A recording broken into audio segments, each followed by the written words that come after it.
안녕하세요. 법무법인 감의 문정균 변호사입니다. 김계환 변호사입니다. 네, 오늘은 형사 공탁에 대해서 알아보겠습니다.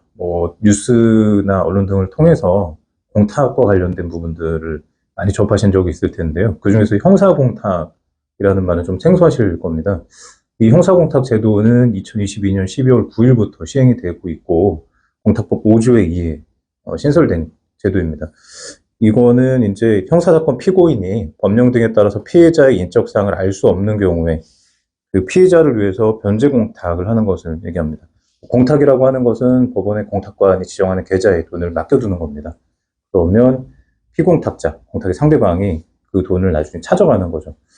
그러니까 형사공탁이라고 하면 형사사건과 관련해서 결국은 피해자를 위해서 피해 변제를 위해 쓰라고 갚는 거죠. 변제는 갚는 걸 얘기합니다. 피해 변제를 하기 위해서 공탁을 하는 거라고 이해하시면 됩니다.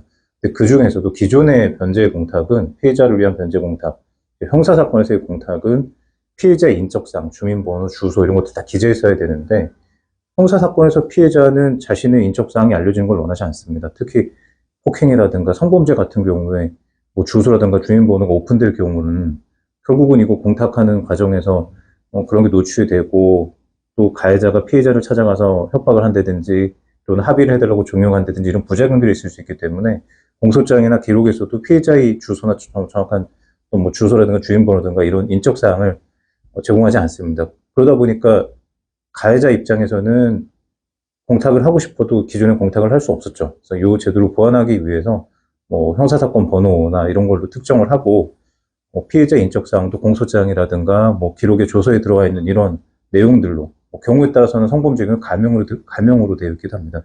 그러니까 이런 내용으로 기재를 해서 공탁을 하는 제도를 열어둔 겁니다.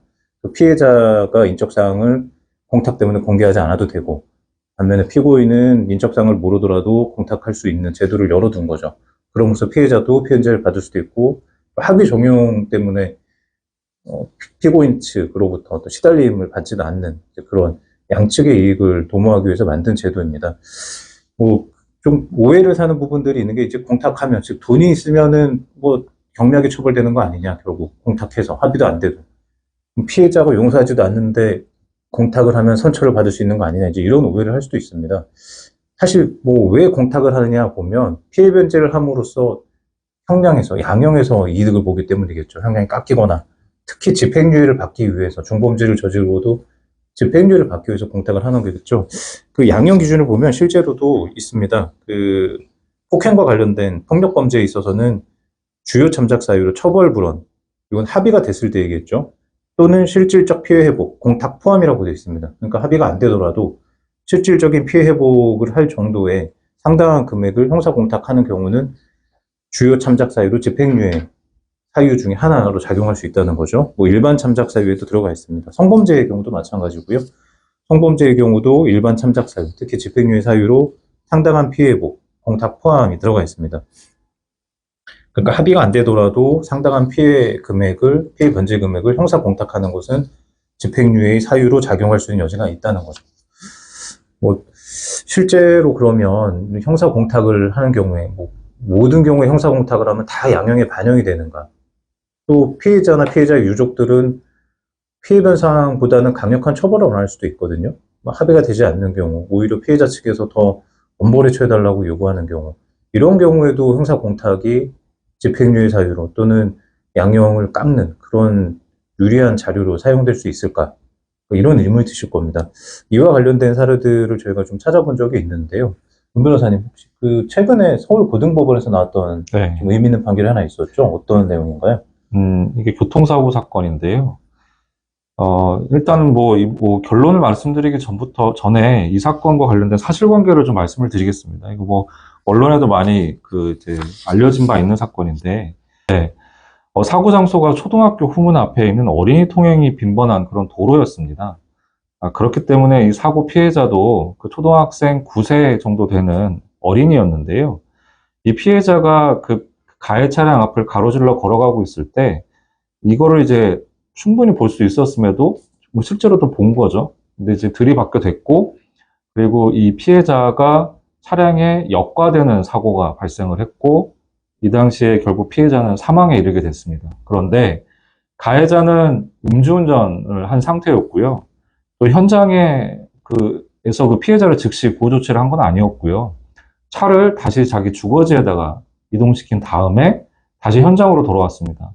그래서 뺑소니도 현장에서 사실 이제 의심이 됐던 사건이었습니다. 결국엔 유죄 판단을 받았는데, 이제 특가법상 어린이 보호구역 치사, 즉 어린이 보호구역에서 어린이를 이제 죽게 한 사고죠. 그게 하나의 제거됐고요. 또 하나는 이제 술을 먹고 운전을 했기 때문에 술을 먹었다는 점 관련된 이제 음주운전. 그리고 또 하나는 술을 먹고 이제 정신적으로 의사 능력을 제대로 행위 능력을 할 수 없는 상태에서 사람을 죽게 했기 때문에 특가법상 위험운전 치사 이렇게 세 개의 범죄가 인정이 됐습니다. 그런데 이제 방금 말씀하신 것처럼 이 사건을 소개시켜드린 이유는 상당한 중범죄이고 우리가 생각하기에도 굉장히 무거운 범죄로 처벌되는 게 맞는데 통상의 경우에 이제 공탁 금액에 대해서 좀 말씀을 좀 나눠야겠죠. 이런 경우에 어떤가요? 이런 경우에 공탁 금액이 통상 어느 정도 평균적으로 이제 변호사님 경험이 비춰볼 때 어느 정도 공탁이 이루어진 경우가 있을까요? 사실 정해진 게 없습니다. 네. 특히 이 사건은 자동차 종합보험에 가입되어 있기 때문에 보험사에서 보상을 받을 수 있고, 네. 또 형사 합의를 시도한다고 할 때 보통 사망사고의 경우 요즘 좀 5천에서 1억 정도 시도를 합니다. 그렇죠. 네, 그러니까 우리가 생각하기에도, 그러니까 저도 이제 뭐 제 경험을 비춰볼 때 1억이 넘는 금액을 형사 공탁을 한다. 이런 경우는 사실 되게 드물지 않습니까? 특히 거의 없었죠. 예, 또 네. 이제 피해자가 한 명의 경우고, 물론 사망에 이르는 굉장히 중한 범죄이긴 하지만, 근데 이 사건 같은 경우에는 1심에서 3억 5천만 원을 공탁을 했습니다. 항소심에서도 또 공탁법을 네, 알고 그리고 있는데, 항소심에 가서 다시 또 1억 5천만 원을 공탁을 해서 총 5억 원을 공탁을 했거든요. 근데 그러면은 5억 원이 결국에는 뭐 피해배상금이지 않겠느냐라고 한다면 그건 아니고요. 종합보험에 가입되어 있었기 때문에 이 사망한 사람에 대한 그 피해 어린이죠. 일실 수입에 대한 손해배상은 종합보험으로 또 따로 보상을 받습니다. 그러니까 민사상으로 보상받는 거 외에 형사상의 보상 내지는 형사상의 공탁금으로 5억이 공탁이 된 거였거든요. 그러니까 아마 자동차 보험사에서 배상이죠. 사실 배상을 받는 금액은 이제 거의 다 받고, 다만 위자료에서는 이렇게 5억 원의 공탁이 됐으니까 위자료는 좀 참작이 돼서 네. 자동차 보험사 측에서 받는 금액은 위자료에는 좀 영향을 줄 수는 있을 겁니다. 네. 그런데 우리가 생각하기에, 물론 우리라는 게 이제 그냥 뭐 법조 경험이 있는 사람들이 생각하기에라는 점을 좀 전제를 드리겠습니다. 그런데 보기에는 5억이라는 금액은 상당한 금액에도 불구하고 1심에서 7년이 선고됐고요. 7년의 그러니까 실형입니다. 집행유예도 아니고 항소심에서 조금 감형이 돼서 5년으로 선고가 됐고 아마 5년으로 확정이 되지 않을까 생각은 합니다. 특히 이 사건은 뺑소니 부분도 기소가 됐었지만 그 부분은 무죄가 선고가 됐어요. 네, 맞습니다. 사고 장소에서 불과 자기 집 주차장까지가 한 30초? 2, 30초 정도 거리였고 바로 왔기 때문에 네. 뭐 뺑소니 고의까지는 없었다고 본 것 같습니다. 그러니까 현장을 즉시 이탈한 건 맞습니다. 현장을 즉시 이탈을 했지만 다시 즉시 돌아왔죠. 근데 물론 즉시 이탈이 아니라 원래 즉시 구호 조치를 했어야 되는데 구호 조치를 하지 않은 점은 또 양형에 좀 어느 정도 반영은 된 것 같아요. 그러니까 아이러니하게도 이분은 음주 만취 상태에 혈중 알코올도가 0.128%였어요. 네, 그러니까 맞습니다. 취해서 당연히 봤을 수도 있고 즉시 정차할 수도 있었을 텐데 만취하지 않았다면 오히려 만취해서 몰랐을 수도 있다가 반영이 되는 것 같아요. 그리고 바로 왔기 때문에 현장에. 근데 또 양형 사유를 좀 보면요, 이 사고 경로를 좀 더 자세하게 설명드리기 좀 그랬는데 사실 이 왼쪽 차량으로, 그러니까 차량의 왼쪽에 이제 피해자가 역과되면서 앞바퀴와 뒷바퀴에 2번 역과되는 사고가 발생을 해서 이 블랙박스에도 삑삑 소리가 나면서 그리고 이 운전자가 그 가해자죠. 가해자가 하는 소리까지 나오는 상황이었기 때문에 사고 발생을 인지하지 못했다라는 점은 솔직히 인정받기는 어렵습니다. 그런데 다만 이제 즉시 현장으로 돌아왔기 때문에 뺑소니는 인정되지 않았던 것 같아요. 그렇죠. 멀쩡한 상태였으면 거의 바로 세우겠지만 만취한 상태이기 때문에 인지해도 바로 행동으로 옮기기가 쉽지 않았을 겁니다. 그래서 이제 아마 아이를 타고 넘어갔죠. 역과락과를 이제 말씀을 마시면 타고 넘어가고 바퀴로 깔고 넘어가고 세우고 정신 차리고 바로 돌아왔다. 그러니까 뺑소니까지로 보기에는 좀 심하다 이렇게 본 것 같아요. 저희가 이 사건이 사실관계 이렇게 자세하게 설명드린 이유는 5억이라는 금액을 공탁했음에도 불구하고 또 동일한 과실에 따른 피해자 사망사고에서 실형으로 5년이 선고된 경우는 굉장히 이례적이기 때문에 좀 설명을 드리는 건데요. 이 경우에도 공탁과 관련돼서 좀 말씀을 드리면, 일단 유족들은 공탁금 수령 의사가 없다는 점을 강하게 피력을 했습니다. 강하게 피력하고, 또 피해자, 유족분들은 이 가해자를 엄벌에 처해달라는 탄원을 좀 지속적으로 했습니다. 아마 그러다 보니까 이 법원에서도 그럼 공탁을 얼마 정도 반영을 해야 되냐는 점에 대해서 굉장히 고민을 한 그 흔적이 있습니다. 판결문에도. 그래서 그 내용을 지금 방금 좀 전에 김 변호사님께서 설명해 주신 대로 이 형사공탁 제도에 대한 그 부분이 있습니다. 그 즉 뭐냐면 피해자들이 공탁을 원하지 않는다, 공탁금을 받지 않겠다라고 하더라도 형사공탁 제도는 공탁을 할 수가 있잖아요. 그렇죠. 이 부분을 좀 설명해 주시면 좋을 것 같습니다. 보통 우리가 형사공탁을 한다고 할 때는 이제 이 형사공탁 제도가 공탁법 개정으로 도입되기 전에도 우리가 공탁금 회수 제한 신고라는 걸 같이 합니다. 한번 공탁을 하면 공탁을 한 피고인이 다시 회수할 수가 없어요. 피해자가 찾아가든 안 찾아가든. 근데 지금 형사공탁 제도도 마찬가지거든요. 찾아가지 못하게 돼 있습니다. 그러다 보니까 이 돈은 분명히 법원에서 지정한 은행, 요즘 보통 신한은행에서 많이 하죠. 은행에 보관이 돼 있는데 피해자도 안 찾아가고 이거를 그렇다고 피고인이 공탁한 피고인 찾아가지도 못하고 붕 떠버린 돈이 됩니다. 네. 그런데 여기서 문제가 발생하는 거죠. 아까 김 변호사님이 말씀하신 대로 이 양형 기준에는 공탁을 했다고 한다면 유리한 양형의 인자로 판단하도록 그렇게 지금 권고하고 있단 말이에요. 그런데 그렇죠. 피해자들은 뭐 공탁금을 받기를 원하지도 않고 또 회수 제한 신고를 했기 때문에 이 가해자가 공탁한 금액을 찾아가지도 못하고 피해자도 찾아가지 않고 그럼 실질적으로 피해 변상이 이루어진 것도 아닌 것 같은데 공탁을 했다는 것만으로 유리한 양형인자로 본다.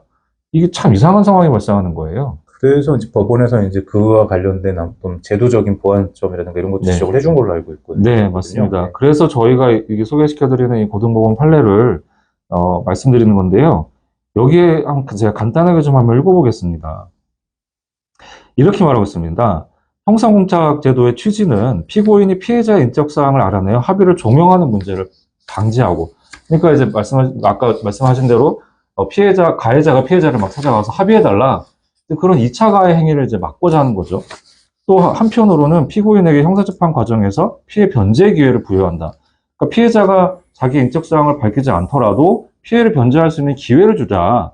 이게 참 제도적으로 보면 좋은 취지인 것 같은데, 그런데 만약에 지금 말씀하신 대로 형사공탁금은 피해자가 이를 수령하지 않더라도 회수 제한 신고를 하기 때문에 찾아가지 못하고 또 무죄 판결이 확정되거나 피해자가 회수 동의를 하지 않는다면 또 공탁금 찾을 수 없게 되고, 그럼 전국적으로 소멸시효가 공탁금도 이제 그 피해자가 받아가거나 뭐 출급하거나 이런 게 진행되지 않으면 또 소멸시효라는 게 진행되기 때문에 결국에는 국고로 귀속되는 게 전국적이거든요. 그럼 이렇게 되면은 좀 문제가 있다. 이 법원도 본 겁니다. 그러니까 이걸 양형에 반영을 해야 되느냐, 말아야 되느냐. 그렇기 때문에 고등법원은 이런 경우라면 최소한 피해자에게 명시적으로 공탁금 수령 거부 의사가 있다면 그러면은 이 양형에 반영하지 않도록 하는 그런 좀 제도적인 보완이 필요하다. 좀 이런 점을 좀 강조해서 말을 했습니다. 뭐 더 자세하게 그런 경우에는 회수 동의로 간주해야 되지 않느냐라는 점은 있지만 사실 이 부분은 사실 논란의 여지도 있고 좀 동의하기 어려운 부분도 좀 있기 때문에 그 부분까지는 길게 설명드리지 않지만 중요한 건 피해자가 공탁금 수령 거부 의사를 명백하게 밝힌다면 아무리 공탁을 하더라도 그 경우에는 양형에 반영하는 것이 굉장히 조심스럽다. 이렇게 봐야 되지 않은가 생각을 합니다. 그 양형에 반영을 하더라도 매우 제한적으로 이루어질 걸로 보여지고요. 네. 서울고등법원이 판결에서 지적했던 제도적 보완이 하루속히 이루어졌으면 하는 바람입니다. 네. 자, 서울고등법원 판결 외에도 네. 형사공탁을 했는데도 양형의 반영을 좀 제한적으로 하는 사례들이 또 있죠. 네. 울산지방법원 사례를 우리가 좀 조사해 본 것 같은데 그 사건은 어떤 사건인가요? 네, 이 사건은 오히려 아까 말씀드린 징역 5년, 이것보다는 더 높은 징역 10년의 실형이 선고됐는데요. 징역 10년이라고 그러면은 거의 살인범에 가까운. 살인 미수 사건에도 10년 가는 경우가 있죠. 네. 그러니까 이 사건도 이제 음주로 인해서 사람을 죽게 한 운전 중에 그런 사고입니다.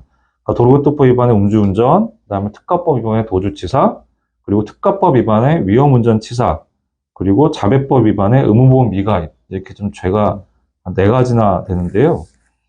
그러니까 뭐냐면 술을 먹고 사람을 치고 사람은 죽었고 도망을 간 겁니다. 그런데 우리가 운전하시는 분들은 다 아시죠? 책임보험이라는 걸 가입해야 되잖아요. 그마저도 가입하지 않아서 피해자에게 배상도 제대로 이루어지지 못하는 상황입니다.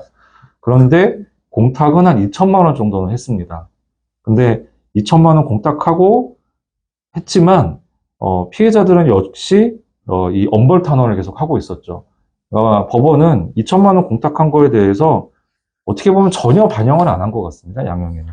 10년이면 뺑소니 사건에서도 거의 이례적인 사건이죠. 그렇죠. 이렇게까지 많이 나오는 경우가 잘 없고요. 물론 의료문전 치사상이라는 게 반영은 됐지만 단순 뺑소니에서 사망사고의 경우에 뭐 1년 6개월, 3년 이 정도까지는 봤는데 네. 물론 음주가 들어갔다고는 해도 10년 이렇게 중형이 선고된 건 거의 이례적이라고 볼 수 있습니다. 네. 특히 피해자가 2천만 원 공탁금 외에 배상을 제대로 못 받았을 걸로 추정이 되는 게 그 피고인이 무직이었습니다. 그리고 뭐 자동차 보험 가입을 못한 걸 보면 경제적으로도 여유롭지는 않았던 것 같아요. 네. 근데 다만 이 사람이 초범이에요. 초범이라는 것까지 감안하면 10년은 정말 이례적으로 센 처벌이 이루어진 거죠. 네. 네. 이게 저희가 이렇게 두 가지 판례를 좀 살펴봤는데, 자, 이렇게 보면은 어떤가요? 정말 공탁이라는 제도를 통해서 많은 금액을 공탁한다. 내지는 뭐 2천만 원도 결코 적은 금액은 아닙니다. 그러니까 이런 금액을 공탁한다고 하더라도 이게 양형에 반영되지 않는다. 자, 이렇다면은 정말 양형의 중요한 건 뭘까요?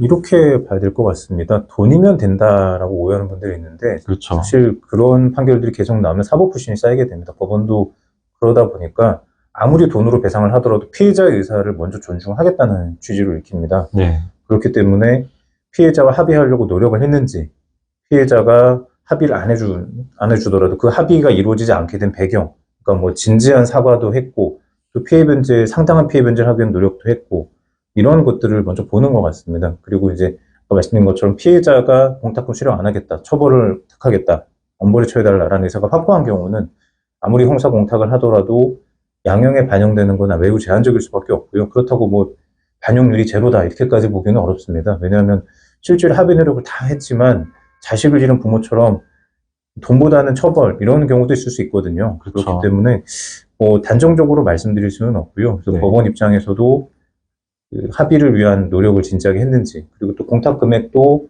피해 변제를 위해서 상당한 금액에 이르렀는지 이런 것도 봐야 되고요. 뭐 대표적인 예가 대구지방법원 항소심 사건 중에 하나 있었는데요. 이 사건에서도 뭐 이런 표현이 있습니다. 1심에서는 공탁을 안 했고, 이 사건은 이제 뭐 폭행 사건이긴 합니다. 근데 죄질이 굉장히 안 좋아요. 뭐 넘어진 피해자를 발로 밟기까지 했습니다. 그렇죠. 징역 6월에 실형을 선고했고, 네. 이 사건 항소심에서 이런 얘기를 했어요. 당심에서, 그러니까 항소심이죠. 항소심에서 피해자를 위하여 200만 원을 공탁했으나 앞서 살펴본 사정과 피해자는 원심에서 공탁을 위한 인적사항 제공에 부동의한다는 의사표시를 하였던 점에 비추어 볼 때 원심과 양형 판단을 달리할 정도로 의미 있는 새로운 정상으로 삼을 수 없다. 네. 즉 피해자는 공탁하는 거, 피해 변제 받는 걸 원하지 않고 처벌을 원했던 걸로 읽힙니다. 그래서 금액도 불과 200만 원에 불과하고, 그러니까 이러한 내용들을 보면 범행 결과가 중대한데도 피해자 용서도 못 받고 또 피해 회복에는 불충분한 수준의 공탁을 해서는 양형 판단에 영향을 거의 주지 않는다. 이렇게 이해할 수 있을 것 같습니다. 네. 저는 아까 소개드렸던 고등법원 판례를 한 번 더 언급해드리고 싶습니다. 그러니까 고등법원 판례에서 이렇게 언급을 하고 있습니다. 그러니까 이렇게 설시를 하고 있습니다. 죄송합니다. 그 피해자 측에서 공탁금 수령 의사가 없다는 걸 밝히고 있다. 그렇다면 범행의 동기 그리고 경위와 그 내용, 일반적인 서술이겠지만 정말 뭐 과실로 인한 건지 아니면 어느 정도의 의도성이 있는 건지 이런 것들도 살펴봐야 되는 거고, 그 다음에 이 피고인이 수사나 재판 과정에서 정말 반성하는 태도를 보였는지, 그리고 아까 김 변호사님 말씀하신 대로 피해 변제와 합의를 위해서 얼마나 진정성 있는 노력을 했는지, 그리고 이 범행을 저지른 것에 대해서 이 반성이 정말 진지한 것인지, 이런 것들을 종합적으로 살펴서 판단해야 되고, 그렇기 때문에 이 모든 것을 탐색할 때 공탁 사실은 매우 제한적으로 고려해야 된다. 이렇게 봤거든요, 고등법원이. 그러니까 많은 금액을 공탁한다고 하는 것보다는 오히려 피해자가 정말, 죄송합니다. 가해자가 정말 피해자의 그 변상을 위해서 또는 피해자의 그 다른 사정들을 고려하면서 반성하고 노력하는지, 이게 가장 중요한 양형의 주요 요소 아닌가 생각합니다. 1차적인 것은 진지한 반성, 그리고 피해자를 위해서 피해 변상을 위해서 어느 정도 노력을 했는지, 그게 이제 진심인지, 정말 그런 것들을 보는 거죠. 뭐 간혹 오해하는 분들이 있으세요. 쉽게 돈 주고 뭐 반성문 대필까지 하는 뭐 그런 경우들이 있는데, 반성문 횟수나 정말 잘 쓰여진, 잘 쓴 반성문, 이런 게 중요한 게 아닙니다. 진지한 반성은 글발에서 나오는 건 아닙니다. 아, 예, 알겠습니다. 네, 오늘 여기까지 할까요? 네, 오늘 여기까지 마치고요. 네. 다음에 뭐 기회가 된다면 저희가 정말 그 반성문, 이게 과연 효과가 있는지 이런 부분도 한번 좀 다뤄볼까 합니다. 네. 네, 오늘 여기서 마치겠습니다. 감사합니다. 감사합니다.